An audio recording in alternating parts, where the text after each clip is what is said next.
Hey guys, we want to do another gun video for you, but we're kind of going to do a little bit more out of this one. We've talked about the M1 Garand before, and I know, I'm an old guy, this is an old gun, but it's so cool, and it's so integral into our history of America, actually, because this is a World War II gun. It was developed for World War II.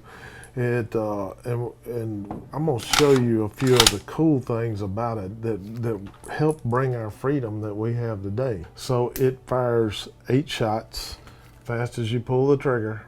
It's a semi-automatic. It's built like a tank, so this gun weighs 9.5 pounds, and that's why some people didn't like it, because they had to carry around, in addition to everything else, they had to carry this 9.5 pounds all over Europe or all over the islands. This one happens to be a national match gun. So what that means is they take and test a whole bunch of rifles. They get the best of those rifles, and then they run them through a shop that accurizes them. So they bed the action, you know, they tighten it all up.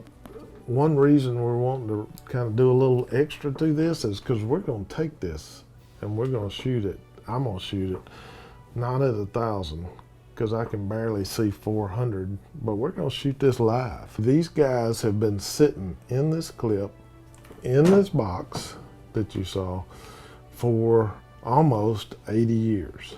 And I'm not sure when this gun was made, but it could have very well been made back then. There is a way to tell, I just hadn't taking the time to look. So this is actually what our guys carried during the war. We're going to shoot shells that are almost 80 years old, and we're going to assume that the old national match here is about that old too. And so the gun's been sitting quietly. It hadn't bothered anybody for a long time. These shells hadn't killed anybody. They've just been sitting there peacefully. When we put them in, it's off to the races, guys. And so if you ever watch Band of Brothers or something like that, you'll see them come in here, slap it in, bolt closes, 8 shots. Then this little metal clip is disposable, and it just slings out, and it makes a certain sound, which we're going to show you. Germans learned that when that ding went off, which you can really hear this thing, that it was they were out of shells, so they'd pop up and start shooting. And so our guys learned that, okay, they're going to start popping up and shooting when they hear the ding. So they came up with a dinger kind of deal where they could hit this thing, ding. Dirty trick. 30-06 shell, the precursor to the 308. Almost exactly the same performance. This has a little more power. It's good out to 1,000 yards. Not quite as accurate as a 308, but not far off. It's a long action. But this was super high tech, as effective as it gets, okay, during World War II for its time, and very superior to our enemy. Battle sights typically are a peep sight. This one, and I'm not sure, I really don't know what a standard, because all I've got is national match. But so the ammo is standardized across the board.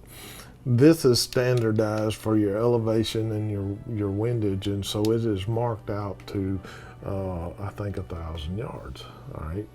So a guy could, you know, just sit there and click to the number, whatever he's wanting to be at. If you watch Band of Brothers, you'll see them come in and click a little bit and adjust before they fire. You can walk with your finger in the trigger and it's on safe, and all you have to do is to just go forward, okay? And now you're off safe, your finger's on the trigger, which is, you know, gosh, if you're gonna be in some kind of rapid fire type thing, I guess you would want that.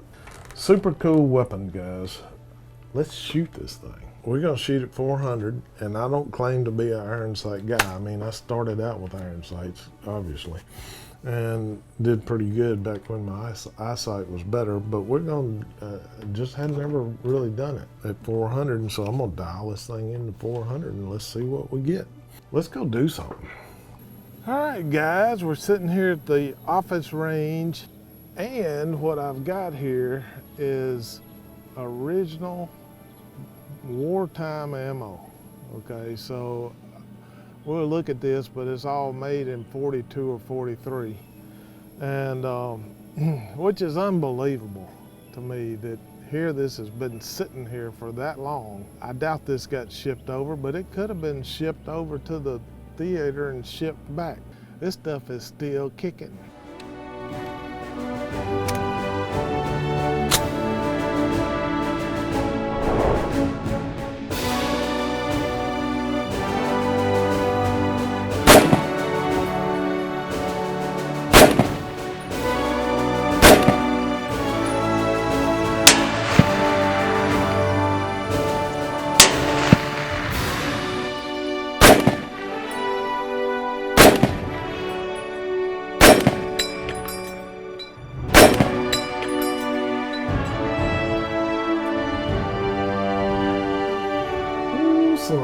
It was a hot day, but we conquered the 400-yard target. Had some surprises though, okay? You remember how I was bragging on, okay, you just dial it into 400, bam, you hit it. That worked.